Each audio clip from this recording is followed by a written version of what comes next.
State Senator Bev Scalze, and I've got a short Capitol update for you. It's a very busy time at the Capitol right now because the bill deadlines for a positive hearing in one house or another for policy bills is here. And so everyone's scrambling, trying to get their policy bills here. We have deadlines set throughout the legislative year so that everything doesn't come at the very end.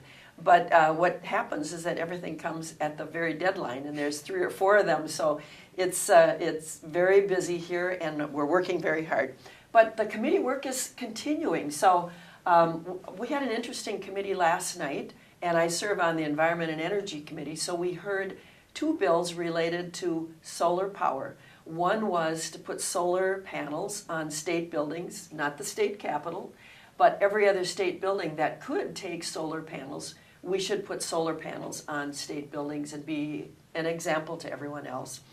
The other bill that we heard, offered by Senator Tomassoni, was to buy Minnesota Solar.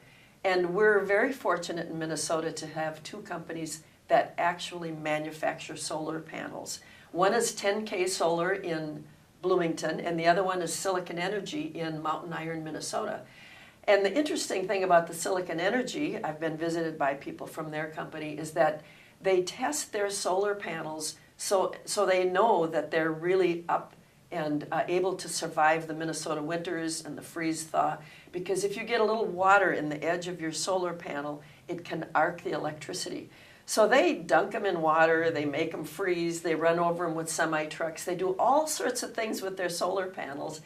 And they're of the mind that their solar panels are going to last 100 years. And I guess we won't know for a while, but I like the fact that they are doing such extreme tests for our protections if we happen to buy them, because they're very expensive. And the time to retrieve your money is about 10 to 15 years with solar energy. So I'm very appreciative that they're doing that, because I don't think the ones we buy from China, which are cheaper, put them through those kinds of tests, and they're guaranteed for 10 years. So to me, that's sort of a kind of a big stretch. Anyway, so Senator Tomassoni has a bill to require that we purchase solar panels made in Minnesota, and it follows with a line of some other bills that are the made in Minnesota type of bills. We're trying to provide jobs in Minnesota and create some industry here, and I think this could be a good fit. The other bill that we heard was related to triclosan, and that's a chemical that's found in antibacterial hand soaps.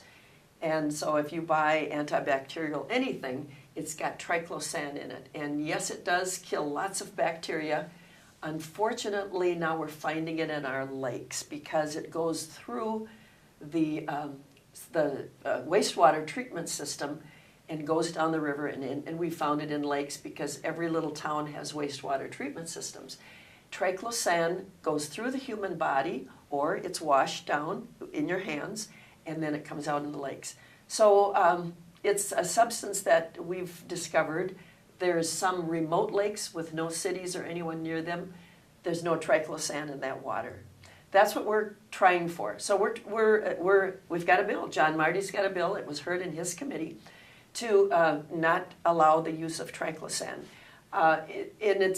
We did have to have some exemptions. One was for health care. We want people doing surgery and other types of things that could carry bacteria. We don't want hospitals to have bacteria around. We all want that.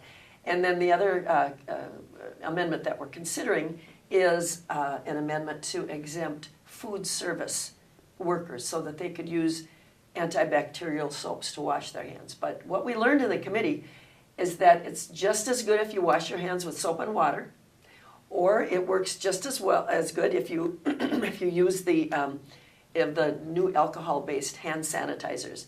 That doesn't have any downsides. Unfortunately, that's flammable, so you have to be careful with what you do with that. But I just kind of wanted to let you know what's happening here, how it might affect your daily life, and I certainly hope that you contact me, because I find these issues very interesting, very energizing, and I'm always looking toward the future. I have granddaughters. I want Minnesota to be the cleanest, safest state for the future for all of us. So thanks for watching.